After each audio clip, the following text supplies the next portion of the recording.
Imagine an empire so vast it stretched from the Pacific Ocean to the heart of Europe. An empire forged not by a king born to a throne, but by a boy abandoned on the harsh, windswept steppes of Mongolia.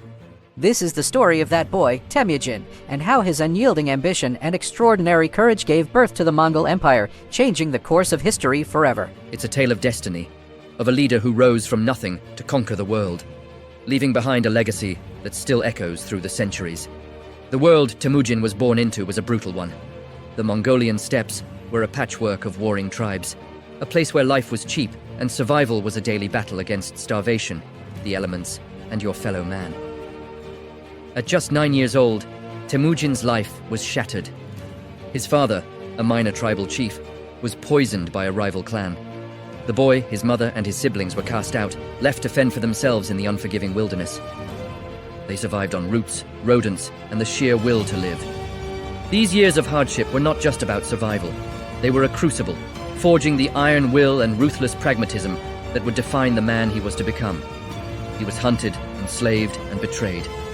But with each trial, his resolve hardened. He learned the art of patience, the importance of loyalty, and the bitter taste of vengeance. This was not the life of a future emperor, it was the life of a survivor.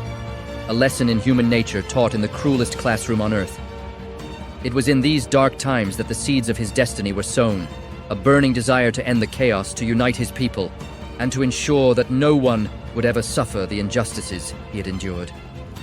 From the ashes of his youth, a leader began to emerge. Temujin, no longer just a survivor, started to build alliances. He used strategic marriages, his growing reputation for courage, and his charismatic personality to gather followers. He didn't just command loyalty, he earned it. He fought alongside his men, shared their hardships, and rewarded them based on their skill and bravery, not their bloodline. This was a revolutionary concept in the deeply aristocratic world of the steppes. He systematically defeated rival tribes, one by one, absorbing their warriors into his ever-growing army. His ambition was no longer just about survival or revenge, it was about creating a nation. In the year 1206, a great assembly, a Kurultai, was called. All the unified tribes of the Mongolian plateau gathered, and there they bestowed upon Temujin a new title, Genghis Khan, the universal ruler. This was the official birth of the Mongol Empire. He immediately set about transforming his nomadic warriors into the most disciplined and effective fighting force the world had ever seen. He organized his army based on a decimal system, creating units of 10, 100, and 1,000. Breaking down old tribal loyalties and forging a new, unified Mongol identity. He established a strict code of law, the Yasa, which governed everything from military discipline to property rights. Bringing order to a once chaotic society, he created a meritocracy where even the humblest shepherd could rise to become a general. A system that harnessed the full potential of his people. With a unified nation and an unstoppable army at his back, Genghis Khan turned his gaze outward. His first major campaign was against the powerful Jin dynasty in northern China. The Mongols, masters of the open steppe, were initially confounded by the massive, fortified cities. But they were quick learners. They captured engineers, adopted siege warfare tactics, and turned their enemies' strengths against them. They used psychological warfare with terrifying effect, offering cities a simple choice: surrender and live, or resist and be annihilated. The stories of their swift, brutal retribution spread like wildfire, causing many to surrender without a fight. The speed of the Mongol cavalry was legendary. Each warrior traveled with multiple horses, allowing them to cover vast distances at incredible speeds, appearing as if from nowhere to strike deep within enemy territory. After China, his attention turned west to the wealthy Khwarezmian Empire in Central Asia, when a Mongol trade caravan was massacred and his envoys were executed.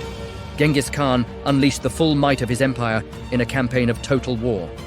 Cities like Samarkand and Bukhara, centers of culture and learning, were razed to the ground. The Mongol invasion of Khwarezmia was not just a conquest, it was a storm that reshaped the map and demographics of the entire region. The world had never seen anything like the Mongol war machine. It was a force of nature, driven by the singular vision of its creator. But the legacy of Genghis Khan is more than just conquest and destruction. Within his vast empire, he created an era of unprecedented peace and stability known as the Pax Mongolica, the Mongol Peace. For the first time in centuries, the legendary Silk Road was secure. Trade flourished, connecting China with Europe in a way that had never been possible before. merchants, missionaries, and explorers like Marco Polo could travel safely from one end of the continent to the other. Ideas, technologies, and cultures flowed freely along these revitalized trade routes. Gunpowder, the compass, and printing made their way to Europe, while Western sciences and arts traveled east. To manage this sprawling domain, Genghis Khan established the Yam, an incredibly efficient postal and relay station system. Riders could carry messages across the empire at astonishing speeds, allowing for rapid communication and centralized control. Perhaps one of his most progressive policies was his stance on religious tolerance. In an age of holy wars, Genghis Khan decreed that all religions were to be respected. Christians, Muslims, and Buddhists were free to practice their faith without fear of persecution, a policy that helped maintain peace among the diverse peoples of his empire. He created not just a military state, but a globalized world.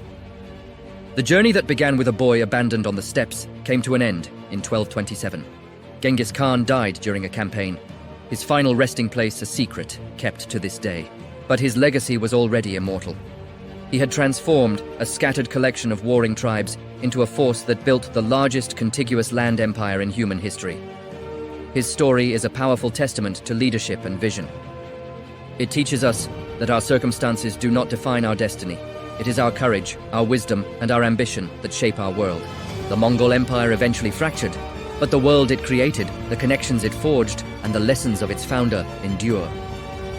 The tale of Genghis Khan is a reminder that a single individual, armed with an unbreakable will, can indeed change the world. Thank you for watching. If you found this journey into the past inspiring, please like, share, and subscribe for more stories that shaped our history.